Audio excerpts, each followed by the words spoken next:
might as well make use of this great technology. You just teach it that's A. That stands for A. Johnny, Susie, A. Now we have, it's not very good.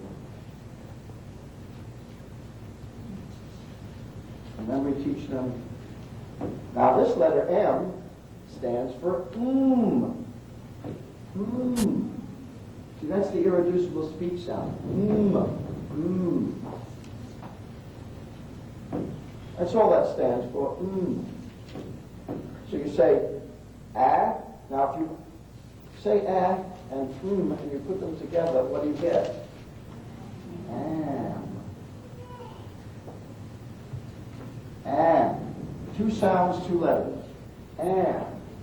Do the same with A and N stands for Let's hear it through your noses.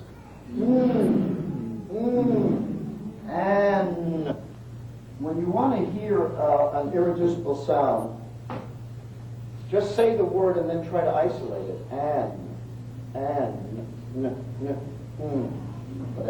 Whatever. Then you say, okay, we're going to put this one. As. Now, actually, the letter S stands for two sounds in our language. It stands for a soft S, which is more like a Z, as in as. And of course, it stands for the hard S, which is ass, as in a donkey ass, of which there are many in the public schools.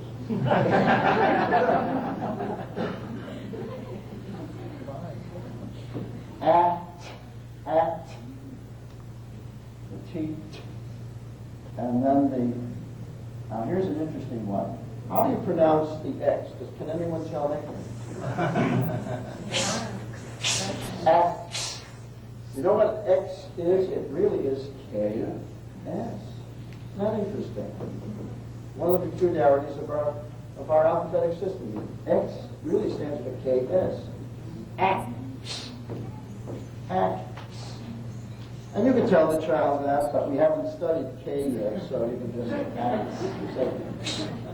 They'll have a wonderful time saying act. Now then you can explain what all these words are, how we use the word am, use it in a sentence.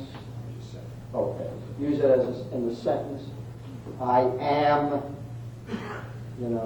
going to the store, and I am eating an apple, as he is as tall as I am. At, I will meet you at the store. Axe, well, most kids know what an axe is, but in case they don't even discuss it. You chop down a tree with an axe, and that's what George Washington did with the cherry tree. Okay. So that's the first lesson here, teaching the letters and the sounds. Lesson 2, on the next page, page 4, we then take the same letters that we've got. We have this S, and we put it in front of the am, and what do we get? We ask the child, what do you think that is? He goes, Sam. Sam! Oh, wow. Sam, gee. That wasn't difficult.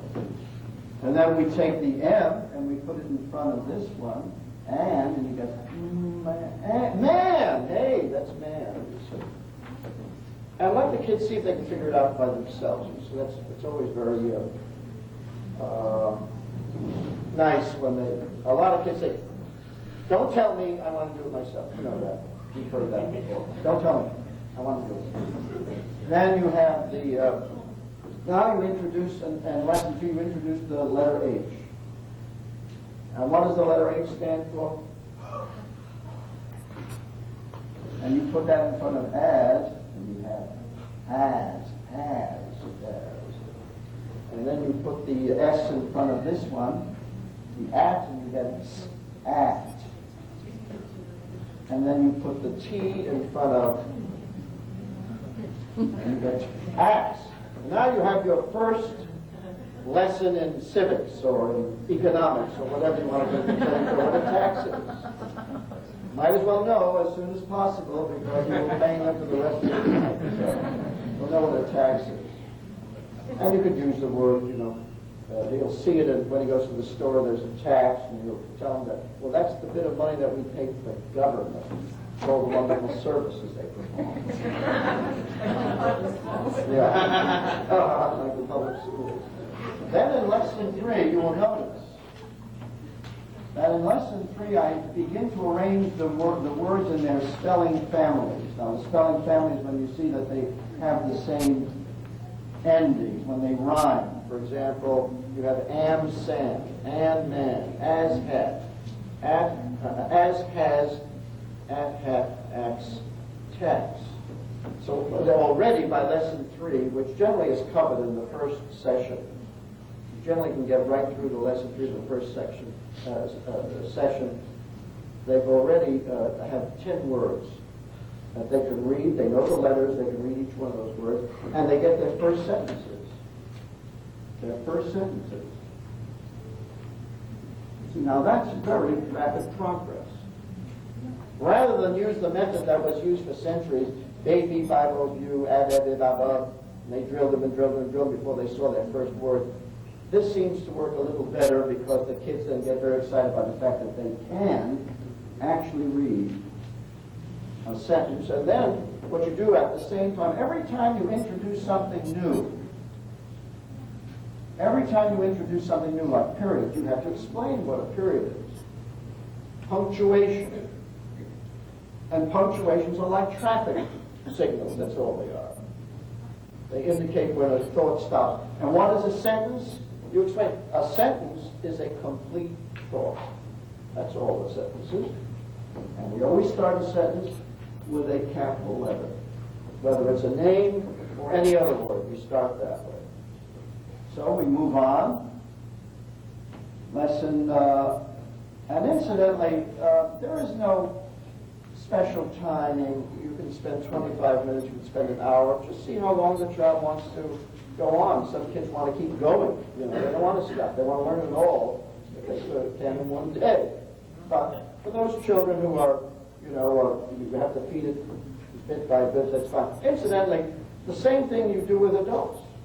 Now, if you'll notice, there are no pictures in this book. Pictures are not needed. They didn't have pictures in Roman times. They didn't have pictures in colonial times, very small little cuts occasionally, but pictures are not needed.